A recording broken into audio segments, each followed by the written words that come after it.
P as in prayer. That's the first thing we do, no? Prayer.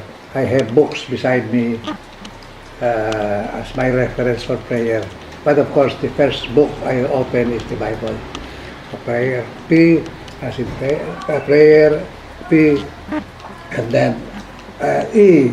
Pepsi. Right? E is exercise. That's why talaga sometimes you just stuck if you're actually doing my exercise. E, and then P, positive thinking. Yeah. I love that, Lola Podi. Positive thinking, Pepsi. And then there is where C is Yes. S as in simple living. Oh. And then I is where Marian comes in. That is her contribution. Oh. Yung I is infinitely grateful. Oh! O, di ba? Ang ganda naman! Ay.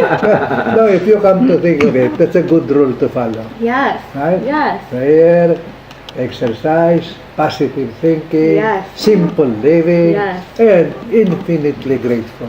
That's a good rule to I follow. like it. Now we have to think of Coke.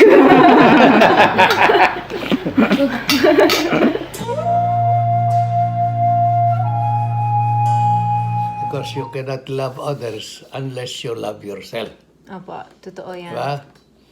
Pero parang ganun eh. Opo. You cannot love others unless you love yourself. Kaya dapat lahat yan. You love yourself, love your neighbor, you love even those you do not know. People you do not know. Yan ang central teaching ni Lord eh.